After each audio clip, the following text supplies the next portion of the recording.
Hello friends, welcome to our channel. காலையில் டிஃபனுக்கு கேரட்டை வச்சு ஒரு சட்னி அரைக்க போகிறேன். அது பார்க்கலாம். பெரிய வெங்காயம் ஹாஃப் எடுத்து நறுக்கி வச்சுருக்கேன். ஒரு 3 சின்ன வெங்காயம் நறுக்கி வச்சுருக்கேன். ஒரு அரை கேரட்டு எடுத்து நறுக்கி வச்சுருக்கேன். கொஞ்சம் பூண்டு, கொஞ்சம் இஞ்சி, 1.5 தக்காளி. கொஞ்சம் எண்ணெய் ஊற்றிருக்கேன். எண்ணெய் காஞ்சிருச்சு. இப்போ வெங்காயத்தை போடுறேன். வெங்காயத்தை போட்டுருக்கேன். கொஞ்சம் வதக்கிடலாம்.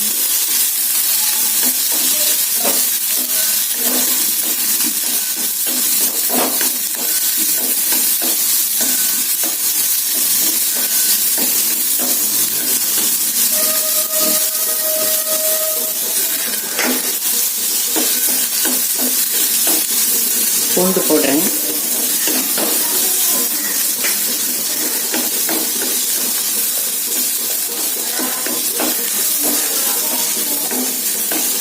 இஞ்சி போடுறேன்.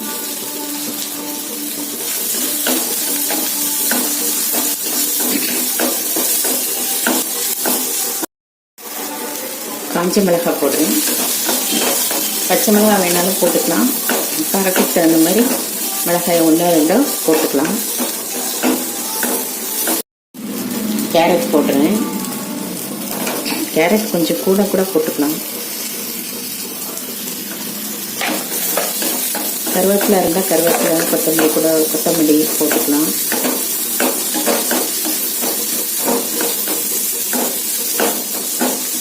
கருவேப்பிலை கொத்தமல்லி போட்டால் இன்னும் டேஸ்டாக இருக்கும். கொஞ்சம் கேரட்டும் வசங்கினதுக்கப்புறம் தக்காளி போட்டுக்கலாம். ரொம்ப வேகணும்னு இல்லை. கேரட்டு ஒரு 2 நிமிஷம் வசக்கினா போதும்.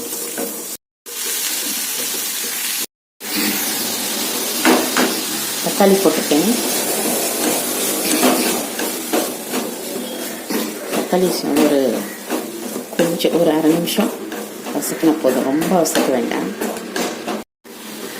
போதும், வசங்கினது போகிறோம். ஸ்டவ் ஆஃப் பண்ணிட்டேன். ஆறுனதுக்கப்புறம் நம்ம அரைச்சி எடுத்துக்கலாம். கொஞ்சம் உப்பு போட்டு அரைச்சி எடுத்துக்கலாம். கொஞ்சம் தேங்காய் போட்டு ஒரு 2 சுற்றி வச்சுருக்கேன். இதில் நம்ம வெங்காயம் வசக்கினது எல்லாத்தையும் போட்டு அரைச்சி எடுத்துக்கலாம். கொஞ்சம் உப்பு போட்டு அரைச்சிடலாம். அரைச்சி எடுத்தாச்சு. இது ஒரு பாத்திரத்தில் மாற்றிக்கலாம். அரைச்சி எடுத்தாச்சு. நான் கொஞ்சமாக தான் தண்ணி ஊற்றி வச்சுருக்கேன். வேணும்னா இன்னும் கொஞ்சம் கூட நம்ம தண்ணி ஊற்றணும்னா ஊற்றிக்கலாம்.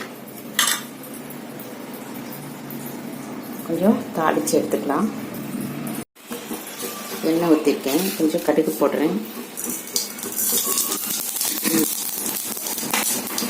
கொஞ்சம் உளுந்து போடுறேன்.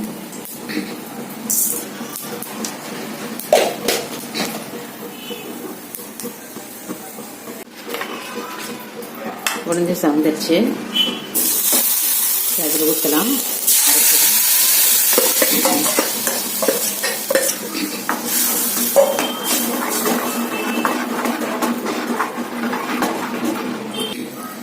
ரொம்ப கொதிக்க வேண்டாம். லைட்டாக சூடானா போதும்.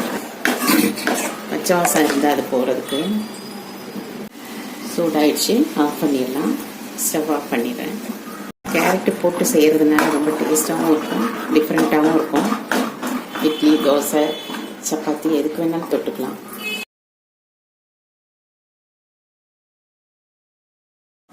கேரட் சட்னி ரெடி ஆயிடுச்சு.